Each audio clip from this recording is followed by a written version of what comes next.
তাদের সকল সমস্যা এবং সুবিধা অসুবিধা শুনে আমরা তাদের একটা অন্যত্র ব্যবস্থা করে আমরা দিব বলে তাদের কাছে আমরা আশ্বস্ত করেছি। হলো যারা ফুটপাতে এখন ব্যবসা করছেন সেই ফুটপাত আলাদের সাথে অনেকের সাথে আমি কথা বলেছি, অনেককে পাইনি।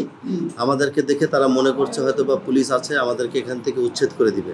কেউ বৈধ জায়গার থেকে কিন্তু কেউ ভয় পেয়ে চলে যায় না, তারা নিজেরাও মনে করছে আমরা অবৈধভাবে এখানে ব্যবসা করছি, আমাদের অন্যত্র কোনো জায়গা নেই। অন্যত্র কোনো জায়গায় যদি আমাদেরকে ব্যবস্থা করে দেওয়া হয় তাহলে আমরা ওই জায়গাগুলোকে আমরা ব্যবহার করে বৈধভাবে ব্যবসা করব। সেই কথাগুলো আমাকে বলেছে বিভিন্ন দোকানদারি এবং বিভিন্ন দোকান ভাইয়েরা, কিন্তু আবার অনেকেই ছিল না। পরবর্তী যখন আমরা শুরু করি, কয়েকজনের সাথে কথা বলি, এই কথা শুনে তারা আবার কিছুটা আগ্রহ প্রকাশ করে বিভিন্ন জায়গায় তাদেরকে আমরা পেয়েছি এবং তাদেরকে আমরা আশ্বস্ত করেছি। ব্যাপারটা হলো কয়েকদিন আগে বিভিন্ন একটা বিশেষ রাজনৈতিক দলের প্রতিনিধিরা এখানে মাইক দিয়ে কথা বলেছে যে আগামী 2 ঘন্টার মধ্যে এখানে তোমাদেরকে উচ্ছেদ করা হবে।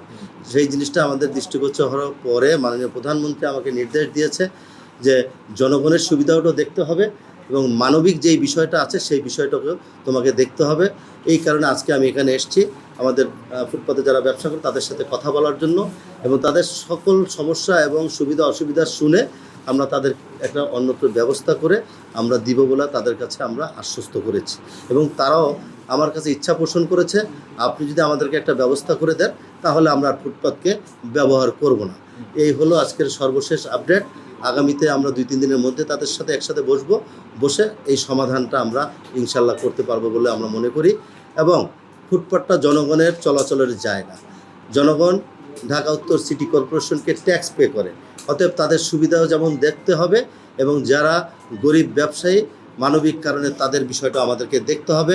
জনকল্যাণ এবং মানবিক দুই কাজটা মিলে আমরা একটা সমাধানের দিকে এগিয়ে যাচ্ছি। আমি দোকানদারকে জিজ্ঞেস করেছিলাম যে আপনারা নিজেরাই বসেছেন নাকি কেউ আপনাদেরকে বসিয়েছে, কেউ আপনাদেরকে পিছন থেকে সহযোগিতা করছে? একজনও আমাকে এই কথাটি বলে নেই। যেই হোক, যদি তারপরেও যদি কেউ মনে করে যে এখানে কেউ বসিয়ে চাঁদা খাচ্ছে, তার ব্যাপারে 0 টলারেন্স এবং আইন অনুযায়ী তার বিরুদ্ধে ব্যবস্থা গ্রহণ করা হবে।